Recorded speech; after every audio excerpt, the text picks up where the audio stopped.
Hello there and welcome to another episode of Behind the Business. We're now on episode 14, John. Can you believe 14 episodes done? It seems like every week we've got another one. Who'd have thought it? I don't know. But I know, time flies, doesn't it, when you're having fun? I thought fun attire today. I've come with the tracksuit top on and look at t-shirt. that. So You've got Mr. little Casual ribbons over and here. everything. Look at that. Yeah, there you go. Short of mount you've got there, Steve. I tell you. So just a quick recap, John, before we go off topic as we always do, and we try to keep these to 30 minutes. Sometimes we've completely obliterated it, but on topics where we felt it's warranted. So last week's topic, and this will explain, just going to sort my glass out, I do apologise, I just felt like I fall off my face there. Last week's episode, I personally shared some results that I've had through using the processes that we've talked about over the last previous 13 episodes of Behind the Business for a client of mine, and what those results were. And the example generated over £108,000 worth of pipeline business from scratch, from zero, within 8 weeks. And the reason to impress that upon you rather than impress you was to make sure that you're using everything we put into the previous episode, and will continue to do so. Today's no exception, obviously. So what I want to do is try and get this in 30 minutes, but we'll see how we go. So today's topic, episode 18 of Behind the Business, is all about one easy way to keep in touch with customers and also use them as leverage to generate more sales. That's today's topic. And how do you think we're going to be able to cover this, John? What some ideas do you think that I'm going to share with everybody today? Well, referral marketing, Steve. I mean, you've said it pretty succinctly there, but I think the one thing that is useful to recognize is that if you're in business already, you've already got a wealth of potential advertising and potential referral out there that can help generate more business. And of course, Absolutely. as I'm sure you're about to cover at some point in the next half hour, it's a lot cheaper than it is to go out there and find those clients yourself. It is, John. You're quite right, because a lot of people, when they're doing like offline, and I did an Instagram reel about this just the other day. Feel free to check that out on the Client Direction Instagram account. And what it was about was there's offline advertising and marketing and generating leads, and then there's generating sales, and then there's offline, and there's ways of getting that cost down. And like you just said, John, there's a great way, if you're already in business or you're just starting out, you will have made some sales, and so you have a list, you have a client base there, and they say the money's in the list, and it's very, very true. The downside is not a lot of people utilize it or use it enough to give them that leverage that I've just mentioned to generate more leads and more sales. So the way you can do that, there's a couple of things you can do. But first and foremost is, as long as you've given your clients a happy service, a happy experience when they initially found you, right the way through the process to then banking the money and delivering the service or product, whether it's online e-commerce or whether it's offline driveway maintenance, etc.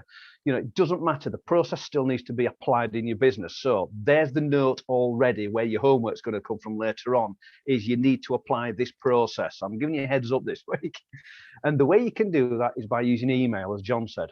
Email is low cost. You might need to have a platform to do it, depending on whether or not you're going to blast it through a CRM or an automation system like ActiveCampaign, GetResponse, and there's so many out there. I'm not going to keep naming them all. I'm just saying there's plenty to choose from. Do your research, find out which one's the best for you and for your budget, and then upscale it if you need to as you get more contacts, because that's usually how the price of those things is. This is free, and you can have so many contacts every month, and as your database grows, you sometimes have to increase your subscriptions, but that should be in line with how much money you're making, and it shouldn't really make a problem or a real difference in your business. So when you're sending a message out to your current valued customer, shall we say, that's purchased from you before, how can you use them to get more sales? Well, you can do it two ways. One, you can give them the latest news of a latest product that you've got to offer that may well be of interest to them. And John touched on this about a text message many episodes ago. Look at what they previously bought and then send a message out that is something that is directly related or certainly has a very close synergy but won't offend, is important, obviously, that's potentially going to go, oh yeah, that's interesting. And because they're a value customer, you might even offer them a bit of a discount to get in. It's just been launched, get like an early bird discount. The other way of doing it is offering them a small amount of money or a huge discount coupon on the next purchase. Money usually works better because it's more of I can use it anywhere. When it's a voucher or a discount code, it's like, well, that's great, but that means I've got to buy from you again and I don't need anything now. And that is, you're stopping them being able to help you. So a money incentive is always better for a quicker result because they can use that however they want to, and make it a worthwhile one based on the value of your service or product as well. And then ask them to refer what you do and what they've already had first-hand experience of to recommend or refer you to their contacts. And I just want to bring John in here because before we hit record, there was a very interesting story that John shared with me. And I said, we've got to get it in. We've got to get this into the episode somewhere. And I know he might get in a bit of trouble with this, so he might have to do a disclaimer before he starts. But it's all about how you can communicate by email. It's slightly off topic, but I just thought it was humorous and I wanted everybody to hear this. So John, go for it. I think I will tell that story in a sec, Steve, but I just wanted to, you touched on a couple of other bits as well that I think I wanted to chip in on as well.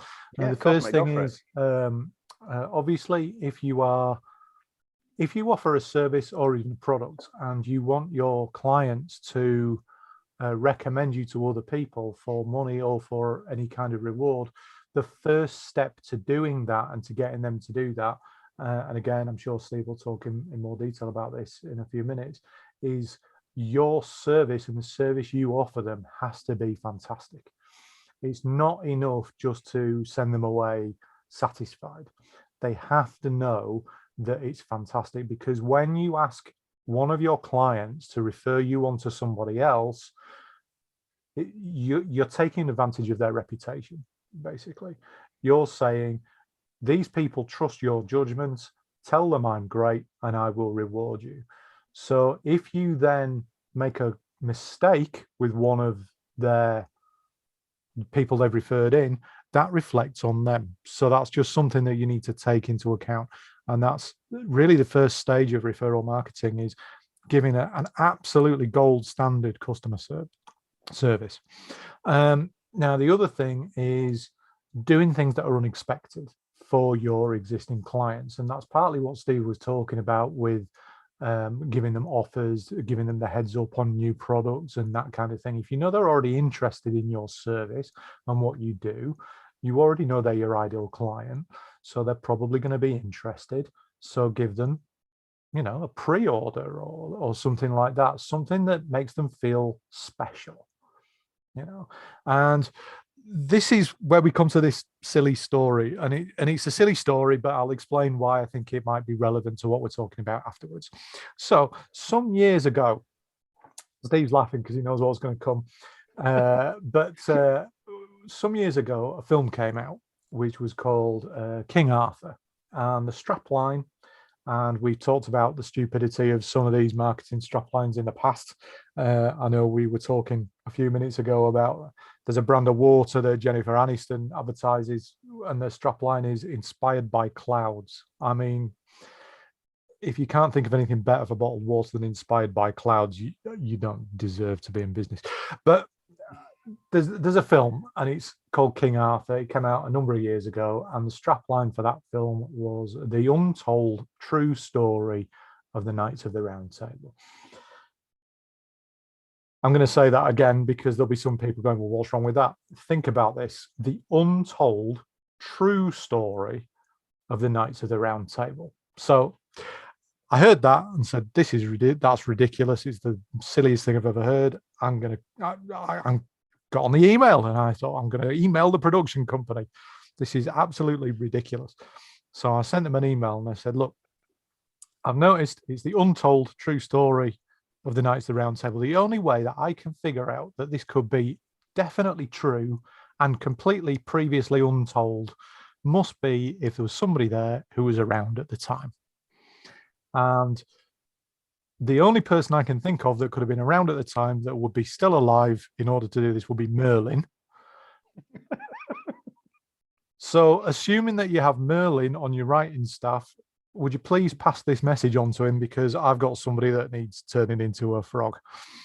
And clever, John. oh, I know yeah. how you changed See that. what I did there? See what you So, did there. John's just saved his life, I think, by abstaining from mentioning names. Those anonymized data. So anyway, I thought nothing of it. I thought that just me being stupid, whatever. But the 2 days later, the producer emailed me back and he said, "Hi, John, thanks for your email. Actually, this screenplay was written by a guy who has spent his entire life researching the Arthurian legends, and he's written this film around his research.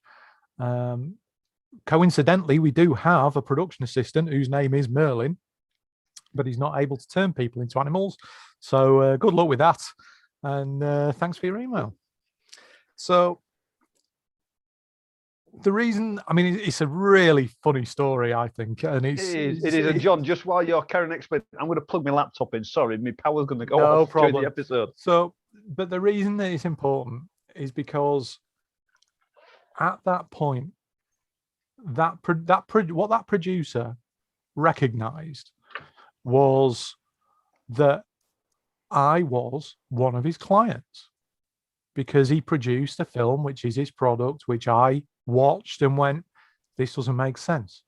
And I thought enough, as from his point of view, I thought enough to go back to him and say, this doesn't make sense.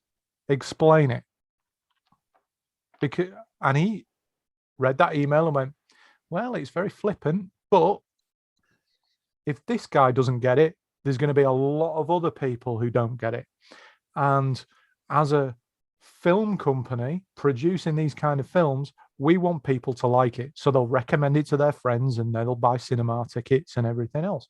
If I went away and very loudly, and particularly these days with the advent of social media, said, this is ridiculous, how doesn't make any sense, what a load of rubbish, potentially people are going to go, sounds like a comedy, I'm not really interested. But because he came back to me if I was an Instagram influencer, I'd be posting that email and saying, look, this is what it's about. Isn't this great? This guy gets it. His film must be, I wasn't going to go see it before. I'm going to go see it now. And then I'm going to tell everybody what the film was like. And then they're going to go. So it's a silly example, but it's an example of a guy who gets who his client is, right? A film called King Arthur is going to attract people who are a bit like me, geeky. They like the Lord of the Rings, the fantasy stories, whatever. Those people, they're like Iron Maiden fans, right? Everything's a little bit cheesy, everything's a little bit silly, but they're really, really serious about liking Iron Maiden, right? And you don't slag them off. Well, it's the same with the fantasy film genre, So we all know Star Wars is a little bit cheesy, a little bit camp, but you don't slag Star Wars off. That's why everybody gets so upset about Jar Jar Binks, because it's Star Wars taking the mickey out of itself, and we take it seriously, So it's a silly example. It's kind of off topic, but it makes a serious point about what Steve's saying, which is if you want people to refer your product or service, and chances are you're not £1 million film producer, but whatever it is, you have to deliver, and you have to be able to say, and we alluded to this in previous episodes as well, even if you've got an automated business model, you're going to get inquiries, you're going to get people on the end of email, people trying to ring you. Make it easy for them to contact you and make sure you reply, because they have to trust you in order to refer you. And if they refer you, they're saving you money. That's money to get a customer that you didn't have to pay. And that's big. When I first started coaching, I don't even know if Steve knows this, but my first coaching practice when I set up 20 years ago was referral only. And it started off, it was referrals from other coaches. And I took the clients that they couldn't do anything with. And I turned those clients around, and I got a reputation for being that guy. But because I was so successful at that, those clients refer me on to other people. Now, getting coaching clients to refer you is not always easy because it's a confidential situation. And as Steve has alluded to with what he does, in the past, some people don't want to admit they've had help, but I've never had a problem with that. People will willingly go out there and do that. Now, that's because I'm very, very clear about what I tell them I can do, what I expect from them, what they can expect from me. And if I make a mistake, I apologize, I rectify it. And I rectify it twice, And then as soon as I know they're happy, tell your friends, this is what I'll do for you if you do. Don't wait. Get it when you know they're happy. You're right. That's timing. There's two things there, actually, John, that you just said. What John's basically just all gone through supports where I started this episode, which is about the email for referrals and recommendation and the leverage. What John's just explained in a great detail, and you might have missed bits of it, but the generalization of it is it's all about good communication. And when something's not quite right, addressing it quickly, fixing it, making sure they're happy by double fixing the problem. So really forcing it home that you are genuine, you are transparent, your morals are in sync with your buyers and your clients, and you fixed it, having their well-being at the forefront of what you do. And then as soon as that drops and they are like, yes, we have the confidence, yes, they've done everything, what was potentially going to be a bit of a bad taste in their mouth experience, this person has addressed it, handled it, turned it around, and we are really happy. That is the point. That is the point. If that scenario happens, that you send your email, this is when you say, I value your custom, and that of people that you may know would benefit, not would like to order, but would benefit from the same experience that you have had or recently had. By positioning yourself like that at that moment in time, they're in the honeymoon period, they're in the happy state, they're in the we'll do anything for you because you've just helped us massively. And we have got so much confidence, admiration, respect, whatever you want to class it as, but they think you are not the best thing since sliced bread, but you have had a positive, profound effect on their well-being, their life, their current situation before they got to speak with you or get the product that you provided them with. And it's put them in a happy place, basically, a really happy place. They are more likely to go, yeah, I'm going to recommend. Well, I don't want you to just recommend it because I value you as a customer. I'd like to pay you some money for actually saying, look, this is the experience that I've had. I think you might like it as well, my friend. And then it comes into you that way. That is the free lead generation. And the other powerful point that you might not have picked up there is it's actually a third-party endorsement, which in other words means you aren't trying to sell, you aren't trying to push what you have to offer on brand new, a cold audience, brand new people. There are people that already have rapport and trust with the person that's saying, I've just bought this product or I've just had this service from this provider. And you know what? It was bang on. It was absolutely spot on. It's helped me out. It's changed my life. It's fulfilled the need that I had, not the want. And we did the want and need in the previous episode. It's that need. It's been fulfilled. And you know what? They've addressed it perfectly. And I am so confident in them. I think you ought to maybe go and have a look yourself and book their services because you might be in a similar circumstance to me. Or you need this product in your life because you had the same pain that I've been going through and I don't have it anymore. It could be something for aches and pains on your back, literally a pain, as opposed to, anything else. But by presenting the message in the emails, and you can do this also on social media as well. You can message people, on LinkedIn and message people on Facebook and message people on Instagram. You can do this on TikTok and Snapchat. There's all these different methods, but it's the messaging to the right people at the right time and giving them something for that privilege that they're going to give you back, which is their contacts, basically. And that's what this is all about. You can't expect anybody to give you something that's of value to them. And like John says, it could be a relationship value, which far outweighs any financial by any means. So you need to make sure that they are comfortable, happy, without any reservations before you send that message. Otherwise, what you're doing is you're diluting down the return on your efforts. Because even though email marketing is either free, depending on how you're using your email, to do a blast out or a broadcast, as we sometimes call it, whether it's through an Outlook provider or whether it's a paid CRM provider, you've got to make sure that the timing's right and that the message is right and it's done in the right way. Otherwise, you could send out, you might have a small list of 100 people, you might have a bigger list of 50,000 people or 2 million people.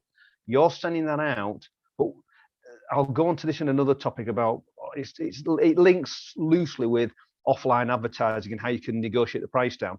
It's the same thing with this. You could send it out to a massive list, but if that list isn't the target audience for that particular service or product, again, referring back to the text that John got in a couple of episodes ago, if it isn't, it's going to either have a detrimental effect on your business and put people off, or you're going to get complaints. They're going to take to social media and badmouth you. That is not a good use of using email marketing and referral marketing as a leverage. So make sure you've done your homework on your database and you've segregated it. In other words, you've split it into, they bought this product, these are the ones that fit that product. They have this service, this particular additional service works with this. So John, did you want to add something in there? Yeah, you just something just cropped up to me there, which was when we were saying about, if you get it wrong, particularly these days, people go onto social media and sort of spread the word. And as we know, if you like something, you'll tell 2 people. If you hate it, you'll tell 20. So you need to have a handle. If you're going to go down this route of looking at referral marketing and making sure that your clients are happy, particularly if your business model is working from a list where you don't have necessarily that physical contacts with your customer base every day, you need to be keeping an eye on social media mentions. Get yourself on Google Alerts, put your company name in there, make sure you get, there's tools out there where you can find mentions of your company and what you do, and just keep an eye on it. If you spot a negative one, get straight on it. And it's like I said earlier on, correct it twice, But if it's done in public, and we've said this in the past as well, if someone calls you out for a mistake in public, resolve it in public. Don't do it behind closed doors. That's the same as, we've all worked for people who will call you out and scream at you in the middle of the office, but the apology comes in private at the end of the day when everyone's gone home. What did you think of that person? Well, that's the same. If you've made a mistake, or if a client perceives that you've made a mistake, rectify it in public. And that, when I say rectify, it might be that you haven't made a mistake, that you were offering exactly what you meant to offer, but your client had an unrealistic expectation. Well, you're rectifying that issue might be explaining that to the client in a public forum and saying, look, I'm sorry you thought that this was what was going to happen, but, we clearly state that our boundary is around here. Now, we'll help you any way we can, but we don't offer the service that you came to us for. And then maybe you refer into somebody else who does. Help the client to rectify their problem. If a client's angry with you because you haven't produced something or provided something that you never promised, it's because they needed it. And they trusted you enough to think that you might be able to help them. Well, if they were mistaken, just be nice about it, but say, well, I'm sorry you were mistaken about this. We don't actually offer this. But, Fred Blogs down the road does. I'll be happy to introduce you. And then you get the credit for introducing them, but not just for them, for all the people that saw you do that in that public arena where they called you out in the first place. So I think that's interesting. And the other thing as well, when we're talking about reward schemes, is, make sure the reward you're offering relates to the value of the client. So that means, again, going back to previous episodes, know your figures. What is the lifetime value of your client? And what is your average cost of getting a new client? Because if your reward scheme is for I don't know, 300 quid if they bring you, if it's a high ticket item. I'll give you £300 if you give me a referral. But your usual client cost through advertising is 50 quid. You just cost yourself £250 to get that referral. So make sure it's comparable. Make sure it cuts your cost if you're rewarding in cash that way. Is that fair enough? It is, John. Yeah, and I think you're right there with regards to, when I get my words out, is the cost of the actual referral based on what the service or product is, and also what the cost of acquisition through other methods are. And that's about knowing your numbers. And on the back of what we've already touched on with regards to the method that we're discussing here, which is clear communication, using email to your current clients to get leverage, to put you in touch with new potential clients at a really low cost, then you also need to be able to measure what's happening with this as well. So I touched on just a short time before you gave those really, powerful and very valid points, John, which is when you're sending the email out, I mentioned you could have like 2 million contact lists, 2 million people sort of thing, or it could just be 100. Also test that. And I have touched on it slightly in other episodes, and it's something that we are going to cover more in other episodes, is when you're testing your advertising and marketing. It's the same with email.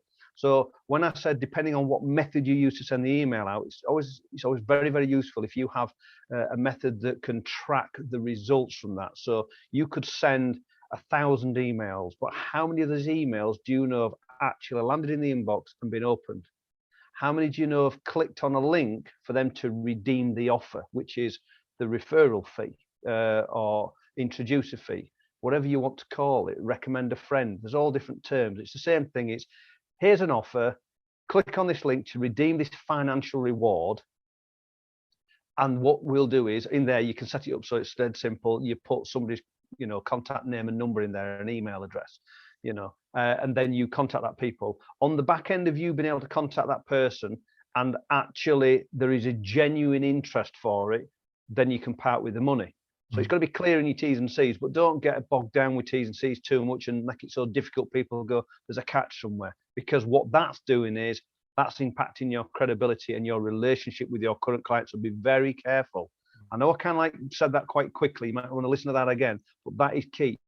Never ever disrupt or jeopardize a relationship you have, because you've worked hard for that. It's cost you as a company owner to get that relationship to that stage where you are confident and comfortable and know that that person that you're offering this referral to is someone that you don't want to lose as a valued customer, because there'll be times when they'll want to buy from you again and again in the future. So be very careful, but measure the results of the emails that go out. How many land in inbox? How many click on the link? Because you can measure that based on how many contacts you make in your database, your CRM, depending on, again, what you use for that. And there's multiple platforms out there that you can do that with. As long as you're tracking that number, then you know how well that particular scheme's gone with regards to that leverage of referral marketing. It could be the fact that not many emails get opened. Well, that could be down to your subject line. What are you putting in the subject line? What should it say to get more people to open it? These are the things you need to be looking at. You need to create that grab that attention with them when they see it, because they'll get lots of emails. There's still a place for email marketing in today's world. Some people will say it isn't, and that's usually the people that are trying to offer something else. That's all it is. It's what works for you. So you've got to test these things. If that subject line didn't get that email opened, then try a different subject line, tweak it, change a word somewhere, something that grabs their attention so they know it's from you and it's relevant to something that they might be interested in. And you already know what they've bought from you in the past. So make sure it's in sync, and there's a slight correlation there as well, because that will help. So you've bought from us in the past, or you've bought X from us in the past. This might be of interest to you.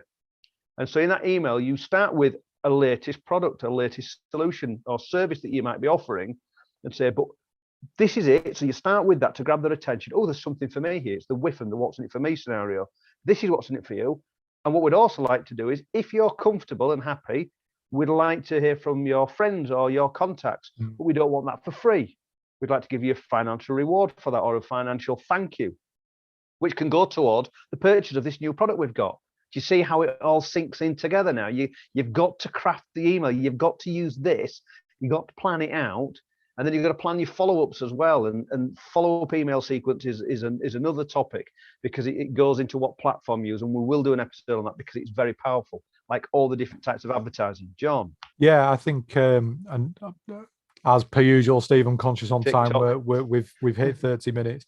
But yeah, you're absolutely right. And I think it's probably going to be useful to do an episode on testing and A/B testing as well in a lot more detail. But I just remembered an example of this was a fantastic idea for getting people to refer. And I mean, I was the worst person for them to do it with, but there used to be a company, and they sent people to hang out in the train station in Leeds, and they'd stop you at random, usually people in their 20s, between 20 and 30, whatever, and they'd have a scratch card, right? And they'd stand and they'd keep you talking while they did these scratch cards with you. Free scratch card, but what you won when you won a prize, they'd just keep going until you won a prize, obviously. But the prize was always a discount cruise for 10 people. Right? Now you win this discount cruise for 10 people, right? Ostensibly a free cruise, except that you've got to pay an admin fee. And the admin fee was equivalent of what presumably a normal ticket would be for 9 people. So you, as the referrer, got a free cruise, right? But they almost guaranteed if they picked you right, they'd sold 9 cruise tickets. Because you're going to go around and go, I want a free cruise. I'm going to get a free holiday out of this. You. We can go and get drunk on a ship. Now I'm rapidly approaching death at this stage, so it doesn't really appeal to me anymore. But back in my 20s, I was like, actually, that's a good idea. But so you get the right client with the right offer. Now that was unusual, because that's getting the referrals, you to refer up front. You've not even seen the product yet, and you're doing all their sales for them as well. So when you get this right, and I'm not suggesting you go down that particular route, but what I am saying is, if you listen to what Steve's talking about, if you get this right, it eliminates an awful lot of prospecting, selling, advertising, marketing.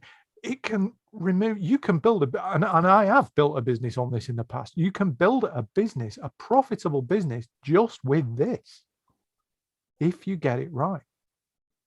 And the other thing to add to that also is, John, because when you're emailing somebody, you've got their email address, obviously, and because you're asking them to refer you, sorry, not choke on your water measure. And because you're asking them to refer you or recommend your services or products, again, I cover both, because what we teach covers both angles and both business models, offline, online. We keep saying this. We don't want to alienate anybody that's maybe watching this for the first time. And if you are, again, shame on you for this being your first episode of Behind the Business. But it does literally work for online, offline, e-commerce, service providers, product suppliers. It's the same. And that is the fact that you need to make sure that you position everything as you need to, because it is powerful, really, really powerful stuff. And because you're sending them an email and then you're asking for their contact person's name, mobile, and email, guess what you can do with the email? You put it into a database, and this is a topic again that we're going to touch on later, is you can put that into your retargeting online advertising on places like Facebook to get like a lookalike audience, and that will help with your advertising cost, because when you're doing something like that, it brings the cost down. I've kept it a bit vague because it's another topic for another day, and there's someone which I'll probably ask to come in as a guest actually and speak on that, because he's someone that's an absolute expert in that field. So I will have a conversation with him and see whether or not he'd be happy to come on. I'm sure he will. It's a bit of free exposure for him, but he's very good at what he does. He's helped me with some stuff I've done before, and I know that type of marketing space, but he's the expert in that marketing space, and that's the difference. It's like what we said before on a previous episode, John, if you remember, the done-for-you solutions are great, but it's always key to know how that done-for-you solution works. If anything goes wrong, you can fix it quickly. And that's why I go to this guy, because he's the expert in it. So, but I think for today, we've covered quite a bit on this one topic. Your homework, as I said right at the beginning, I'll give you a bit of a heads up on it, is go through this episode again and utilize the leverage of email marketing using a very, very attractive subject line. And what I mean by that is to grab their attention, so they click on the email to go, oh, what's in this for me? And then make sure you word it properly, that you've addressed that they're a valued customer, VIP, like John says. This is something we thought you would be interested in, having bought this particular thing off them before. But before you go ahead and purchase, we'd like to ask a quick favor of you. And we're not wanting anything for free. There's no such thing as a free lunch. We'd like to give you something in return for recommending us to your contacts. And as long as you word it in the right way and it all keeps relevant to that person's previous buying experience, and you're not offending anybody, because if there has been a problem, and like John said, it could be to fix a problem, it could just be to address a misunderstanding of expectation, and you've done it twice to reaffirm, make sure it's definitely, sealed and locked down, that it's all been put to bed and everybody's happy and they're in that happy state of mind. That's when you time it to send an email that's measured. So again, use a platform where you can see how many emails you've sent, how many land in the inbox, how many get opened, how many click on the link. And I would suggest also, as a little side note here, put the links to the offer in 2 or 3 different parts of the email, because then you can measure what have they read before they've taken action. And that will help you with your A/B testing that John said we're going to do an episode on later, to tweak things and make it have a better impact, to basically optimize that method of generating more leads, which can create more sales opportunities. So that's your homework. Go through that. If you're not using email, then you need to be using email as part of your method. If you don't understand it, reach out, get in touch. We'll have a quick conversation about it over the phone and see if we can help you in any way that we can. Until next time, enjoy the rest of your weekend, your week, whenever you might be watching or listening to this episode, because we are on iTunes and Apple Play and all the rest of them. So you can listen to us in the car or while you're jogging down the street or wherever. It'd be great to hear back from you as always. We do like to hear back from our listeners. There might be some exciting news about another platform coming up soon, but I'll hold that for another day. So, John, unless there's anything else to add, I'm going to say cheerio and thank you for your time, John.